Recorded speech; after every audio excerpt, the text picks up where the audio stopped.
السلام علیکم۔ آج کا جو ہمارا ویڈیو ہے وہ ہے نیم آف ڈیزیز، یعنی جو بیماریوں کے نام انگلش میں بھی اردو میں بھی، تو وہ کس طرح سے ہم دیکھ سکتے ہیں، تو ان کے حوالے سے کیا نیم ہے، کیونکہ اس چیز کی بہت ضرورت پڑتی ہے۔ جب ہم ڈاکٹر سے چیک کروائیں تو بتا دیں یہ بیماری انگلش میں بتا دے تو سمجھ نہیں آتی، تو اس وجہ سے اس کے حوالے سے بہت سے لوگوں کو یہ ایشو پیش آتا ہے۔ تو اس کے پیش نظر جو سمپل بیماری ہیں آج میں ان کے حوالے سے ڈسکس کروں گا کہ نیم آف ڈیزیز، یعنی بیماریوں کے نام انگلش میں بھی اور اردو میں بھی، اور کسی تلفظ کس طرح سے ادا کرنا چاہیے۔ تو چلو ویڈیو سٹارٹ کرتے ہیں۔ اگر اس سے پہلے آپ نے ہمارے چینل کو سبسکرائب نہیں کیا تو لازمی سبسکرائب کیجیے گا اور بیل آئیکن کو کلک کیجیے گا۔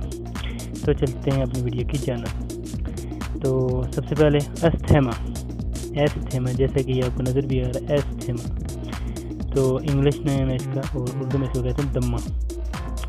اس کے حوالے سے اس کے علاوہ برن، یعنی چھالا پڑ جانا، جل جانا، تو اس کو ہم کہیں گے چھالا، جلنا، برن۔ اس کے علاوہ سے نمبر 3 پر آتا ہے کولرا، کچھ ایسے بھی پڑھتے ہیں کولرا۔ تو بیسیکلی یہ ہیضہ ہوتا ہے، اس کو ہیضہ کہتے ہیں اردو کے اندر۔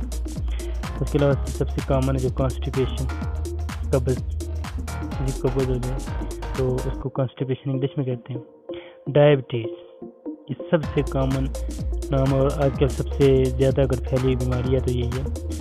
تو اس میں یہ ہے کہ خون میں شکر کی مقدار بڑھ جاتی ہے، یعنی گلوکوز لیول ہائی ہو جاتا ہے، شوگر لیول، تو اس کو کہتے ہیں ذیابیطس، شوگر کا بھی مرض کہتے ہیں اس کو، ذیابیطس کہتے ہیں۔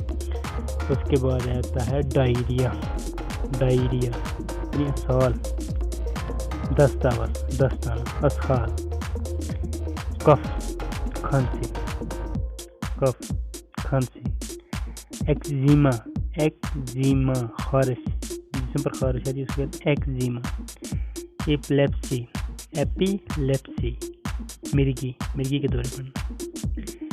فریکل، چھائیاں، چہرے پر جو ہوتی ہیں نا یہ کالی چھائیاں، ان کو فریکل کہتے ہیں، یعنی چھائیاں۔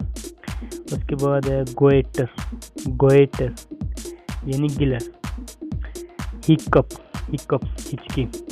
تو یہ کچھ بیماریاں تھیں جن کے حوالے سے ہم نے آج پڑھا کہ ان میں جو انگلش ہے اور نیم آف ڈیزیز۔ تو چینل کو لازمی سبسکرائب کیجیے گا۔ اللہ نگہبان، اللہ حافظ۔